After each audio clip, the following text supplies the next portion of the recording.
So I studied at Whitehorse Technical College from 1977 to 1981. I studied things like English and maths and humanities, science. I remember feeling like a kid in a candy store that you could pick nearly anything you wanted to do, either during school hours and express some interest in, but outside of those extracurricular sort of activities that I really loved. So they offered sports when I was heavily into sports, so netball and basketball and tennis. I played in the volleyball team. Initially, I took up a musical instrument, so I learnt violin for the first 2 years. I found out I wasn't very good at that, and my teacher was probably happy when I decided not to continue. So I remember the principal at the time, Miss Pearl Price. Everyone was petrified of the possibility of ever being called to her office. So, and she sat in the front right-hand corner of the building, and it was sort of like, if you saw anyone even walking in that direction, that would be a bit scary. But there were other teachers along the way that had a lot of influence and certainly tried. So I remembered, and many people did, Mr. Martin. He was our maths teacher. He was a man of few words. He was kind of strict and would often refer to things, very short sentences, but that had an influence about hard work and dedication and commitment, and almost like, you know, it's up to you to make the most of this opportunity and the gift that you've actually got.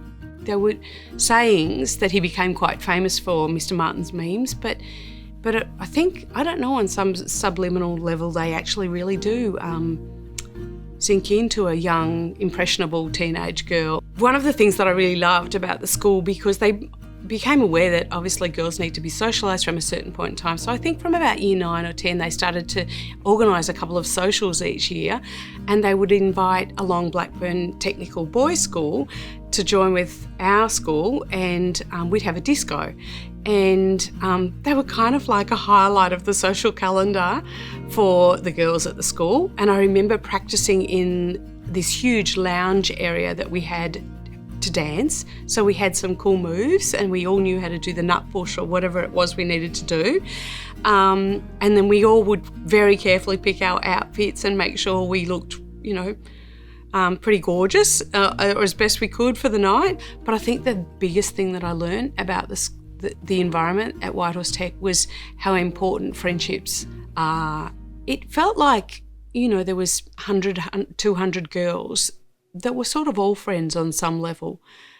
Sure, some of them were closer friends, but some of them would still look after you. You know, if you needed, if they saw you out in the street, they would still be there for you.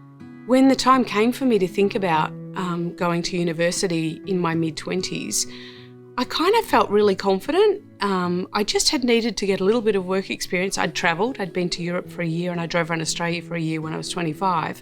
So I'd kind of prioritised travel in between work. I don't think I could have done that if I'd not felt confident about the foundation that I had. That must have come from the influences that we had from the teachers and the environment at Whitehorse, where I felt like they really inspired us a lot of the time.